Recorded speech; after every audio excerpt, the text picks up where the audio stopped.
à penser l'incroyable. Et je vous demande d'accueillir très chaleureusement notre premier intervenant, Rémi Franco.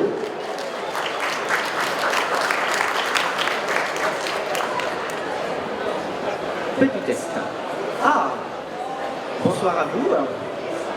Est-ce que... Oui, j'ai un retour. Parfait.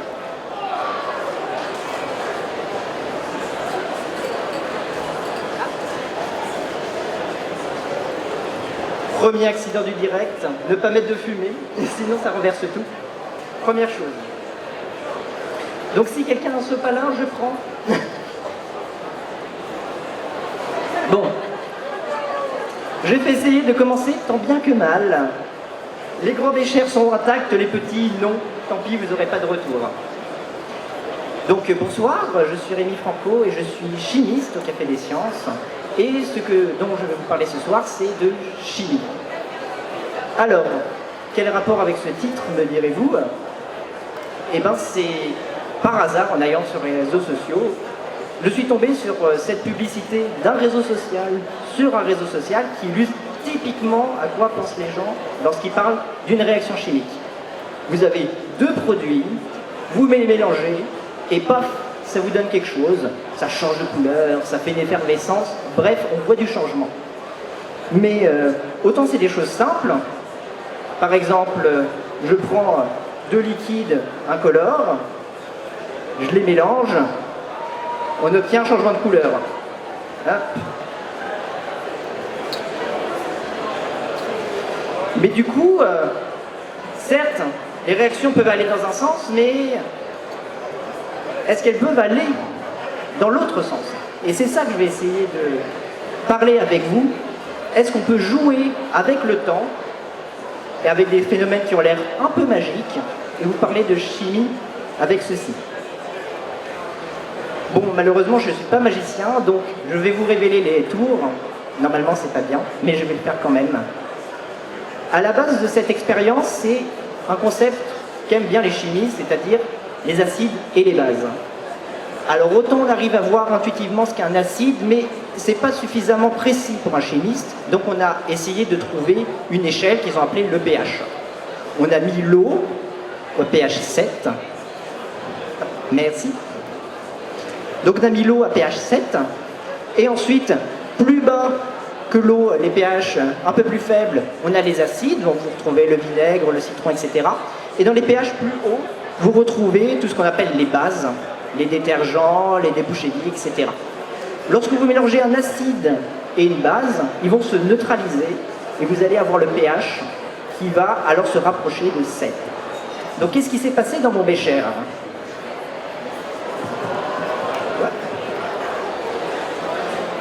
Alors, autre moyen de mesurer le pH, parce que les chimistes ne vont pas s'amuser à goûter la solution si c'est du débouché-dié, ils ont trouvé des substances qui changent de couleur avec le pH. Et c'est le cas par exemple de la phénolphtaléine. La phénolphtaléine, lorsqu'elle est en acide, elle est incolore, et lorsqu'elle est en milieu basique, elle devient rose. Donc maintenant, on va pouvoir essayer de décrypter ce que j'ai fait. J'avais deux béchers qui étaient incolores. Donc théoriquement, la phénolphtaléine était dans le bécher avec l'acide. Elle est incolore. Par contre, dès que j'ai commencé à la verser dans le bécher où il y avait la base, eh ben, il y a un petit peu de phénolphtaléine qui s'est trouvée en milieu basique, donc elle est devenue rose.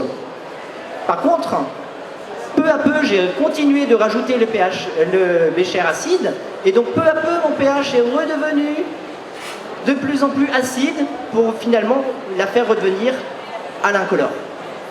Donc ça, c'est une première type de réaction acido-basique. Et à quoi ça peut vous servir dans tous les jours? Par exemple, ça peut servir à protéger un médicament qui doit passer l'acide de l'estomac pour aller dans le reste du corps. Donc on va mettre un composé basique autour pour résister l'acide. Ou par exemple, ça peut vous servir à éviter le brunissement de vos haricots, puisque en milieu acide, les haricots vont tendance à avoir brunir. Le magnésium de la chlorophylle va partir. Donc vous pouvez contrer ça en mettant un petit peu de bicarbonate, par exemple, pour rendre l'eau légèrement basique et contrebalancer ça. Deuxième expérience, qui j'espère ne va pas déborder, suspense.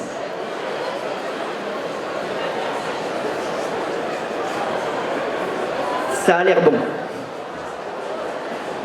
Donc vous connaissez le principe, 2 béchers transparents. Et donc au départ, vous pourrez dire, ouais, mais j'ai triché pour faire changer la réaction, j'ai continué de rajouter du liquide. Donc là, je ne vais pas tricher, je vais mélanger les 2 béchers et je ne bouge pas.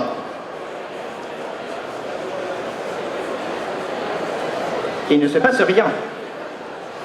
Et il se passe quelque chose.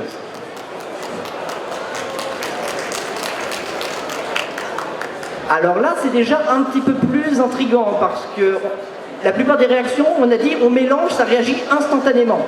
Et là, ça a mis un petit temps de latence, ça s'est fait attendre.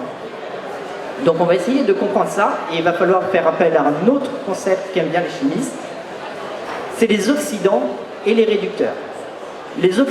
L'oxydation et la réduction, c'est un échange d'électrons.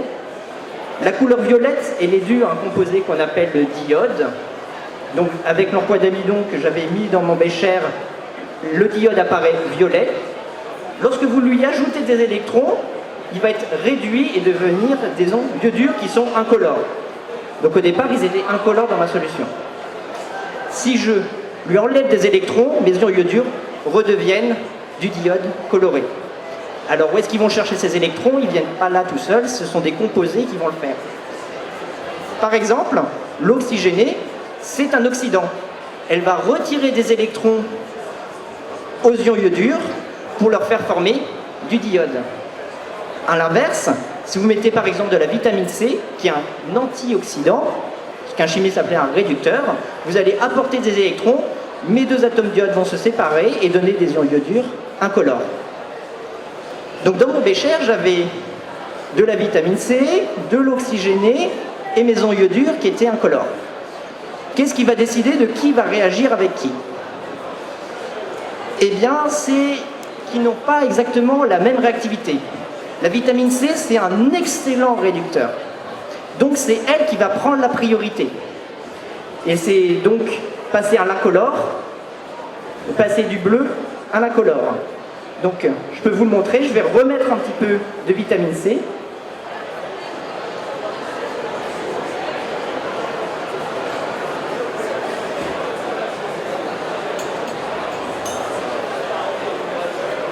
Bon, j'ai pas mon agitateur, donc ça tout réagit, tant pis. Si vous mettez de la vitamine C, elle va réagir en priorité, et c'est elle qui va transformer le coloré en incolore. L'oxygène, elle peut essayer de retransformer un petit peu d'incolore en coloré, mais la vitamine C va aller tout de suite transformer le coloré en incolore. Par contre, là où j'ai triché, c'est que j'ai mis la vitamine C en concentration nettement inférieure. Donc au bout d'un moment, la vitamine C, à force de se sacrifier, elle n'est plus là. Et donc c'est l'oxygéné qui va pouvoir prendre la suite et repasser la solution d'incolore à coloré. Dernière expérience, et on va voir si on y arrive correctement.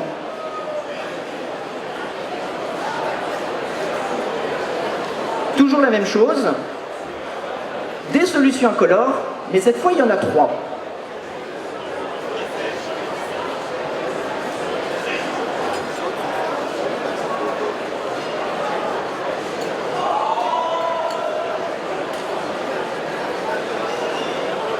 Alors, je vous présente les solutions qu'en tant que chimiste, on appelait A, B et C, par convénience. Cette solution-là contient de l'iodate de potassium acidifié. Je la mélange à de l'acide malonique, du sulfate de manganèse et de l'emploi d'amidon. Et je vais mélanger avec de l'oxygéné dans l'éprouvette. Et on va voir ce que ça va donner. Donc ma réaction commence à jaunir. Et puis soudain,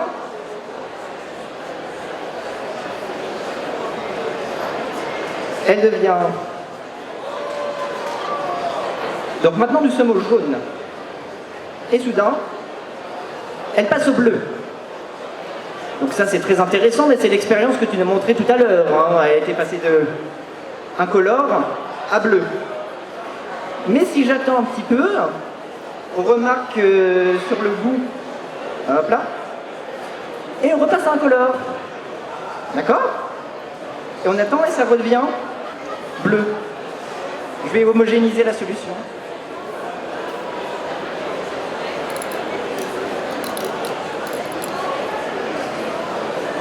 Et ma solution va se mettre à osciller entre incolore, coloré, incolore, coloré, pendant un petit moment. Alors, les applications de l'oxydoréduction, je vais les passer parce que je suis en retard. Je vais surtout parler un petit peu plus des réactions oscillantes. La réaction que vous avez, c'est une des premières qui a été trouvée dans les années 50 par le russe qui s'appelait Belouzov. Et tellement ça paraissait incroyable qu'il a essayé de publier cette réaction 2 fois dans des revues en Russie. Ils n'ont jamais publié tellement ils disaient c'est pas possible qu'une réaction aille dans le sens inverse. Il a fallu attendre que Zabotinsky perfectionne la réaction pour pouvoir enfin la publier et que les gens commencent à étudier les réactions oscillantes. Alors c'est très compliqué ces réactions, mais rassurez-vous, je vais simplifier. Donc ici vous avez les différents réactifs. Donc vous avez l'ion iodate, l'acide malonique et l'oxygéné. Et on voit des sortes de cycles, c'est-à-dire par exemple vous avez l'ion iodure qui va produire l'acide hypoiodeux, mais l'acide hypoiodeux va influer sur la concentration d'ion iodure, donc vous avez une rétroaction.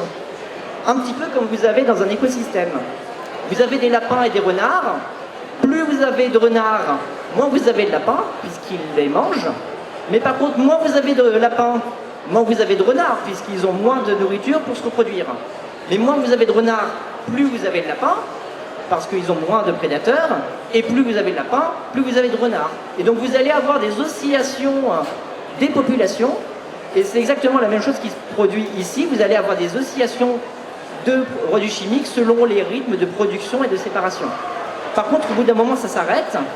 Dans mon cas là, par exemple, si pour une raison ou une autre, l'herbe ne pousse plus, au bout d'un moment, mes lapins vont plus avoir de nourriture et donc vont commencer à décliner, ainsi que les renards. Et des réactions oscillantes, là vous voyez par exemple l'oxygéné et l'acide malonique, ils sont uniquement consommés, jamais reproduits, donc c'est eux qui vont au bout d'un moment arrêter la réaction comme elle est en train de se faire, elle est en train de rester bleue pendant un beau petit moment. Et je peux vous présenter une merveilleuse réaction oscillante que vous avez chez vous. C'est vous, c'est votre corps humain. Ici, vous avez juste un petit exemple de toutes les réactions chimiques qui ont lieu en cet instant dans votre corps. Chaque petit point, c'est une molécule, et chaque liaison, c'est une réaction chimique. Et vous pouvez vous amuser à voir ces sortes de cercles qui sont les fameuses cycles de rétroaction dont on vient de parler avant.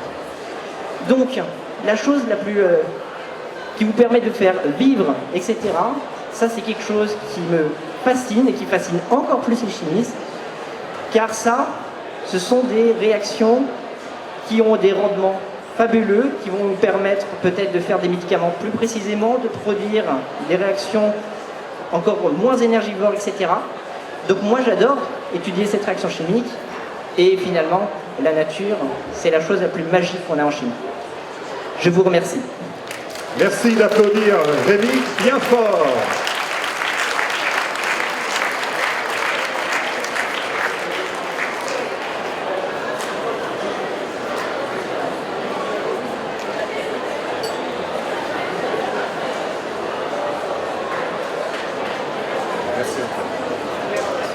Et je vous invite à accueillir dès à présent Annalisa Plétano. Merci de l'applaudir. Bonsoir.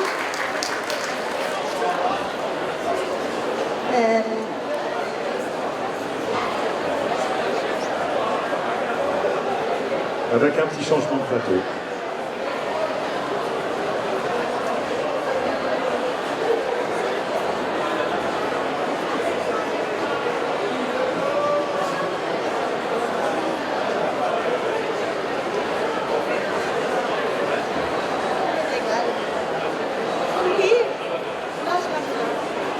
Quelques petits changements.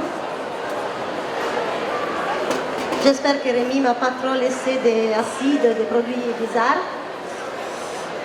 Donc, je suis Annalisa Plétano. Mon accent est italien, bien sûr.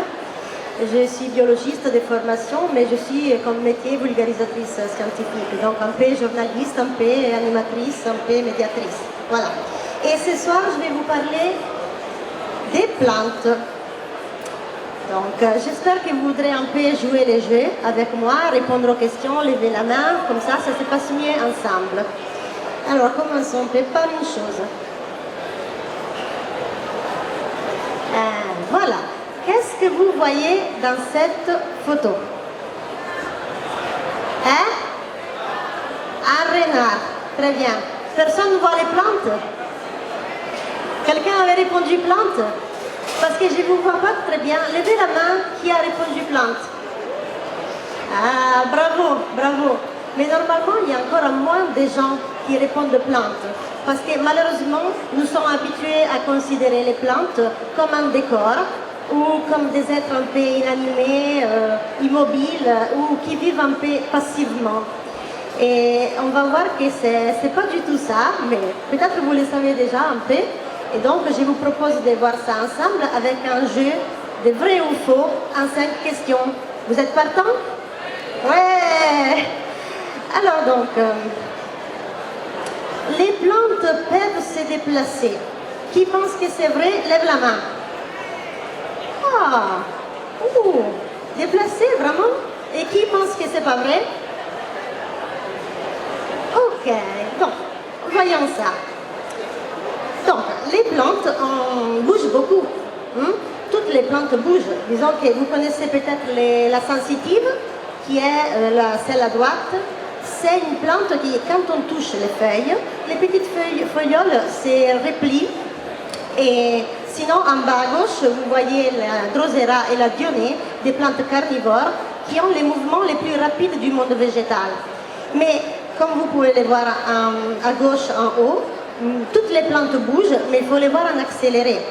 Les racines bougent dans le sol, il y a certaines fleurs dont les étamines bougent, mais malheureusement, les plantes ne se déplacent pas.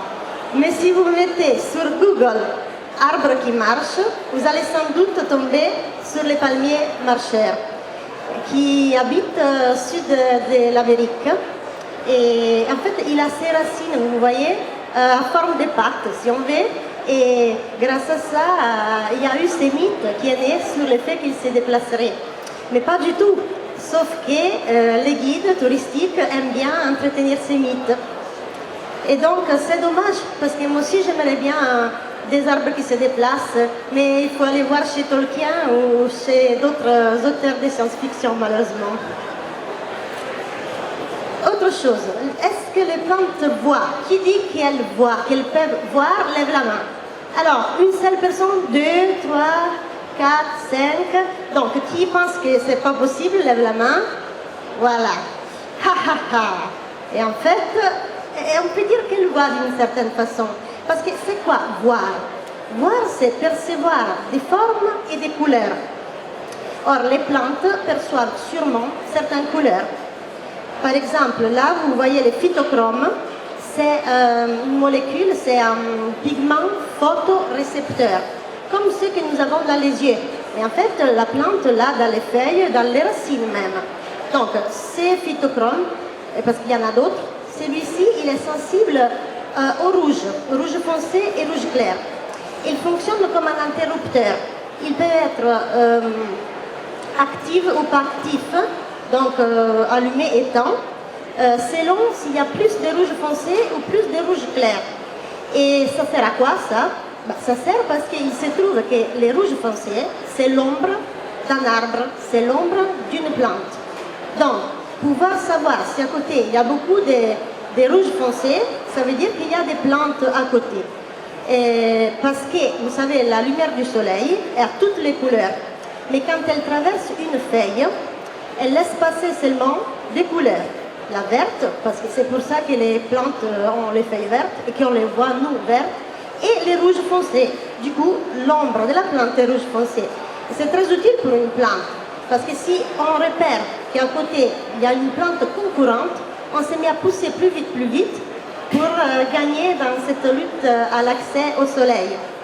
Et la plante, du coup, c'est faire la différence entre l'ombre d'une plante et d'un rocher. Donc, on peut dire qu'elle voit. Alors, les plantes ressentent les vibrations et les toucher. Qui dit vrai, lève la main. Ah, c'est plus facile ça, hein? un peu plus facile. Bravo, c'est pas mal. Et je vous présente maintenant la pop star de la botanique, la rabette des dames. C'est la plante la plus étudiée au monde. Et on a trouvé dans des recherches qu'elle sent et ressent les vibrations d'une chenille qui est en train de manger ses feuilles. Comment on le sait? Parce qu'en réaction, elle produit une substance qui est désagréable pour la chenille. Et vous avez remarqué que les chenilles, souvent, elles ne mangent pas tout droit, mais elles font des zigzags. Vous avez déjà remarqué? Parce qu'elles cherchent à éviter cette substance qui n'est pas bonne autour de la blessure. Mais il y a aussi une autre chose.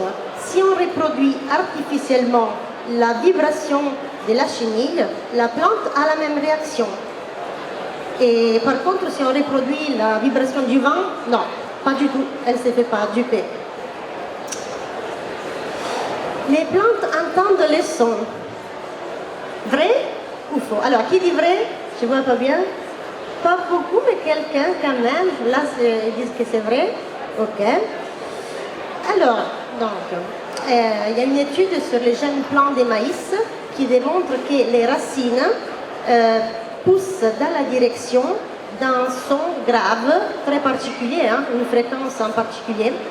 On ne sait pas comment la plante se rend compte qu'il y a ces sons. L'effet est que les racines, elles poussent toutes dans cette direction.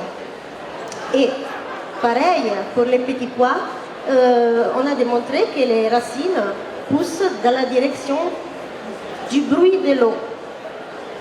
Même si la racine est entourée par quelque chose d'imperméable, donc elle ne peut pas ressentir l'humidité, etc. Mais elle pousse dans cette direction-là. Et je reviens un moment en arrière. Je dis que les plantes entendent d'une certaine façon les sons, même si ces études sont au tout début. Mais est-ce que je dis que les plantes aiment la musique classique ou le rock? Non, hein, je ne voudrais pas qu'on dise Annalisa a dit que les plantes préfèrent. Non. Musique, non, on parle des sons, okay, des fréquences sonores. Dernier, est-ce que les plantes communiquent? Qui dit oui, lève la main. Une bonne quantité de personnes a répondu oui. En fait, les plantes sont très bavardes. Elles communiquent avec les autres plantes de la même espèce, d'autres espèces, les champignons, les animaux, même les animaux d'une certaine façon. Là, il y a un cas précis, un cas particulier qui est sympathique à raconter. D'ailleurs, ces dessins que vous voyez est fait par Guillaume Monin, un dessinateur et vulgarisateur. Et les autres que vous avez vus sont des mails que vous trouvez là, en train de faire les line sketch. Et je remercie de m'avoir permis d'utiliser ces dessins. Alors, les haricots de Lima, quand il est attaqué par des acariens herbivores, c'est comme s'il lançait un cri d'alarme. Il se met à produire une substance volatile qui, à travers l'air, arrive aux acariens carnivores qui sont du coup attirés et viennent manger les acariens herbivores et libèrent la plante. Rendez-vous compte, c'est assez compliqué quand même, c'est de la coévolution, il n'y a pas de l'intention en tout ça, hein, mais le fait est que ça marche bien. Et puis les plantes ont plein d'autres super pouvoirs. Ils peuvent reconnaître les membres de leur famille, dormir, avoir de la mémoire, etc. etc., etc. Moi, j'espère, vu qu'on est au Festival des idées, que vous allez repartir avec quelques nouvelles idées sur les plantes. Merci.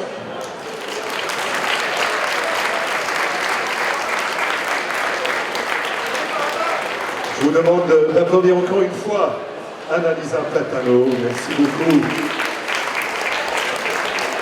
Alors, comme il se doit, je dois vous rappeler, c'est mon devoir, qu'à 22h, il y a le cocktail qui va clôturer cette première journée du Festival d'Isdé Paris.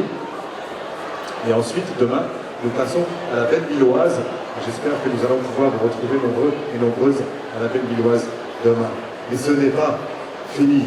Et je vous demande d'accueillir très, très chaleureusement Bertrand Augustin.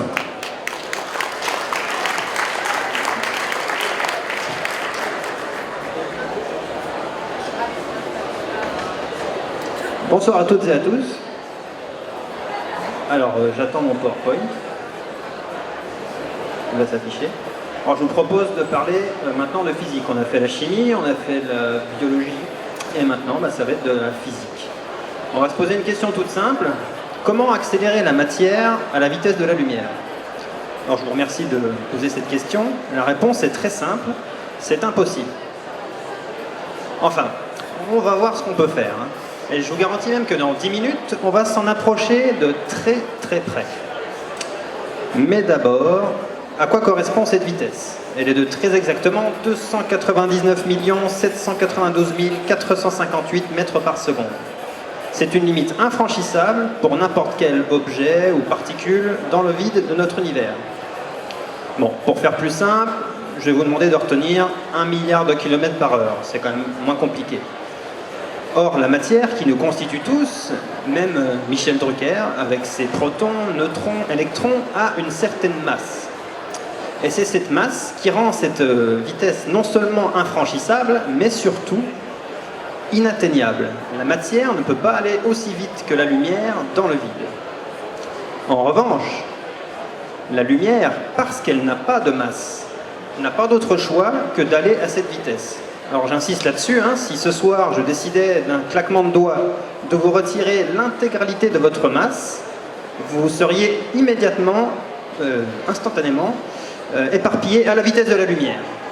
Mais rassurez-vous, je ne vais pas le faire, premièrement parce que c'est illégal, et aussi parce que c'est impossible. Alors je viens de le dire, la lumière parcourt en 1 heure 1 milliard de kilomètres. Or, il se trouve que la Terre, en un peu plus d'1 an, parcourt également cette distance. Ce qui signifie que la Terre se déplace autour du Soleil à environ 100 000 km par heure. C'est impressionnant, mais finalement, c'est 10 000 fois moins vite que la lumière. Mais ça reste 2 fois mieux que, par exemple, la fusée Saturne V qu'on a envoyée il y a 50 ans à 40 000 km par heure par rapport à la Terre. Depuis, on a fait beaucoup mieux. Par exemple, cette sonde qu'on a envoyée autour du Soleil à 400 000 km par heure. C'est très impressionnant, mais imaginons qu'avec un petit effort supplémentaire, on atteigne, 1 million de kilomètres par heure. Eh bien, ça ne représenterait toujours que 0,1% de la vitesse de la lumière. C'est franchement pas terrible. Alors, pourquoi est-ce qu'on ne fait pas mieux? Eh bien, il se trouve que lorsque j'augmente ma vitesse, j'augmente en même temps mon énergie cinétique. Mais comment mon énergie cinétique augmente-t-elle? Est-ce que lorsque je vais 10 fois plus vite, j'ai 10 fois plus d'énergie cinétique? Non, c'est un peu plus compliqué que ça. Lorsque je vais 10 fois plus vite, j'ai 100 fois plus d'énergie. Lorsque je vais 1000 fois plus vite, j'ai 1 million de fois plus d'énergie. Et peut-être ainsi de suite. Parce que si je considère que cette relation est valable quelle que soit la vitesse, eh bien ça donnerait ce genre de courbe en forme de parabole qui a un gros souci.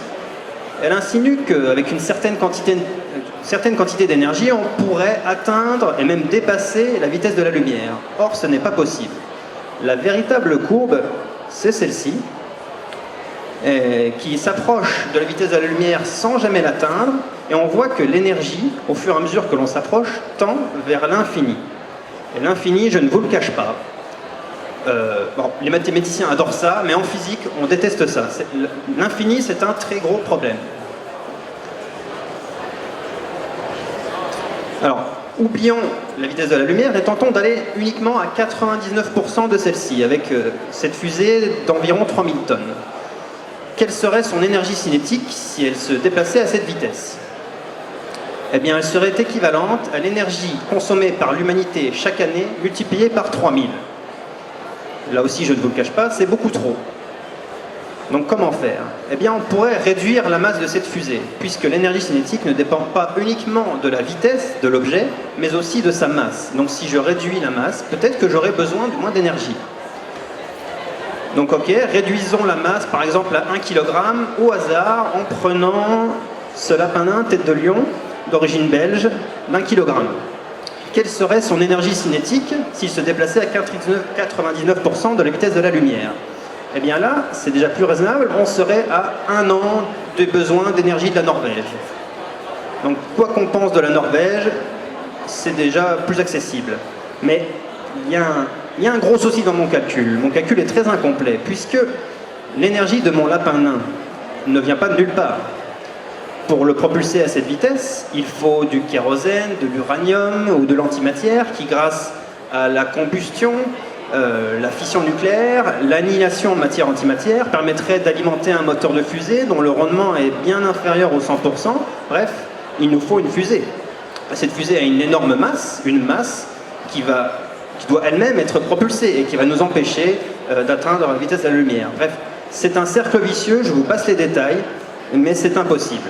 J'en ai vu des cercles dans ma vie, mais des vicieux comme celui-là, bref, on laisse tomber, ça ne va pas marcher comme ça. Donc comment faire? Eh bien, il va falloir trouver une solution, et même deux solutions. La première, c'est de réduire la masse au maximum, en prenant une seule particule. Et oui, parce que c'est décevant, mais mon lapin, avec ses milliards de particules, eh bien, c'est un vrai patapouf. Donc une seule particule, c'est mieux. La deuxième solution, c'est au lieu de transporter tout ce carburant qui nous pénalise, eh bien, on ne transporte pas. C'est quand même pas compliqué. Alors, comment est-ce qu'on fait? Eh bien, figurez-vous que ça fait plus d'un siècle qu'on connaît cette solution. Ça fait plus d'un siècle qu'on applique cette technique. Et la première fois, figurez-vous qu'on n'avait pas forcément fait exprès. On ne s'était pas rendu compte de ce qu'on faisait. Alors, qu'est-ce qui s'est passé? Eh bien, on a pris un tube en verre dans lequel on a fait le vide. Ensuite, on a appliqué une tension de 10 000 volts, enfin un champ électrique de 10 000 volts. Et les rayons cathodiques, ce qu'on a appelé au début les rayons cathodiques, sont apparus. On a découvert par la suite qu'il s'agissait en fait d'une particule inconnue à l'époque, que l'on nomme aujourd'hui l'électron, qui était propulsé à 20% de la vitesse de la lumière. Là, ça commence à être impressionnant. Mais à la limite, là, ça devient presque trop facile. Donc, au lieu d'accélérer des électrons, on va essayer d'accélérer un proton. Alors un proton, pour info, c'est presque 2000 fois plus lourd qu'un électron, donc avec 10 000 volts, cette fois-ci, on n'atteint que 0,5% de la vitesse de la lumière. Alors c'est pas terrible, mais ça reste 100 fois plus rapide que la meilleure des fusées qu'on ait construite jusqu'à présent. Et si on veut faire mieux, eh bien, il suffit d'augmenter la tension. Et c'est ce qu'on a fait avec ce genre de matériel très volumineux. Et on a atteint 10 millions de volts, ce qui a permis d'atteindre 15% de la vitesse de la lumière. Mais là encore, on a un gros souci, c'est que c'est difficile de faire plus gros que ce genre de matériel. Hein. Là, ça occupe un hangar entier, c'est pas possible de faire plus gros. Donc, comment se débloquer? La solution est simple. Pourquoi se restreindre à une seule impulsion? Finalement, plusieurs impulsions, ça pourrait être pas mal. Et oui, un peu comme quand on fait de la balançoire, à chaque fois, on va un peu plus haut. Eh bien, si je fais plusieurs impulsions pour une particule, c'est la même chose. À chaque impulsion, j'irai un peu plus vite. Et si vous avez vraiment un très long terrain, je ne vois pas pourquoi, mais si vous avez beaucoup d'argent, un très long terrain, eh bien, au lieu de construire une très grande piscine, vous pourriez construire ce genre d'accélérateur linéaire qui serait capable de propulser des protons à 99,99% de la vitesse de la lumière, avec une énergie de 60 milliards d'électronvolts. Alors l'électronvolt, je vous le dis en passant, c'est l'unité pour l'énergie cinétique des particules. Hein. On ne parle pas en joules, on parle en électronvolts. Alors on pourrait se dire, ça y est, on a rempli notre mission. Alors nous, oui, mais pas les scientifiques. Les scientifiques, ce qu'ils recherchent, c'est pas tellement la vitesse des particules, c'est leur énergie cinétique. Ils veulent beaucoup d'électronvolts. Chacun son truc. Et comment avoir beaucoup plus d'électronvolts? Puisqu'on l'a vu tout à l'heure, si je veux aller lorsque je suis près de la vitesse de la lumière, si je veux aller un tout petit peu plus vite, il me faudra beaucoup plus d'énergie. Donc si je veux aller à 99,999991% de la vitesse de la lumière comme au LHC, qui est le plus grand accélérateur de particules du monde, il ne faudrait pas 60 milliards d'électronvolts, mais 7000 milliards. C'est 100 fois plus pour une toute petite différence de vitesse. Alors comment est-ce qu'on a fait? Très simple, on a pris un grand accélérateur de 27 km de circonférence dans lequel les protons sont accélérés 11 000 fois par seconde en un seul point bien précis. Il suffit d'attendre très longtemps, que les protons fassent autant de passages qu'on le souhaite, et on atteint l'énergie souhaitée. Alors, l'accélération dure 45 minutes, et pendant ces 45 minutes, les protons parcourent l'équivalent de la distance entre le Soleil et Jupiter. C'est très impressionnant, mais tout en restant sur place en Suisse. Bon. Mais tout ça, ça ne sert pas à grand-chose. Je ne veux pas être désagréable, mais l'intérêt, c'est de faire tourner les protons dans les deux sens et d'organiser des collisions à une énergie 2 fois supérieure, c'est-à-dire 14 000 milliards d'électronvolts, ce qui vous fait une belle jambe, j'imagine. Mais on va parler plutôt en température, puisque une collision dans un volume aussi restreint entre deux particules aussi petites, eh bien ça correspond à une température supérieure aux milliers de milliards de degrés, ce qui vous fait encore une belle jambe. Donc pour comparaison, le centre du Soleil est à 15 millions de degrés. Donc on organise des collisions qui sont 1 million de fois supérieures à ce qui se passe au centre du Soleil. Mais pourquoi faire ça? Eh bien, le voyage des protons au LHC est moins un voyage dans l'espace qu'un voyage dans le temps. Atteindre ce genre d'énergie permet d'atteindre une époque à laquelle ce genre de température était parfaitement normale. Et cette époque, elle a eu lieu il y a environ, à la louche, 13,8 milliards d'années. C'est quelques fractions de secondes après le Big Bang. Donc les scientifiques, en cherchant des énergies toujours plus élevées, vont se rapprocher de cette époque à laquelle la matière elle-même n'avait pas de masse. En atteignant des niveaux d'énergie aussi élevés, on va faire progresser la physique, percer les prochains secrets, et finalement, en accélérant la matière à une vitesse proche de la vitesse de la lumière, on accomplit une des aventures intérieures les plus intéressantes que la physique puisse nous offrir. Voilà. Merci. Merci Bertrand.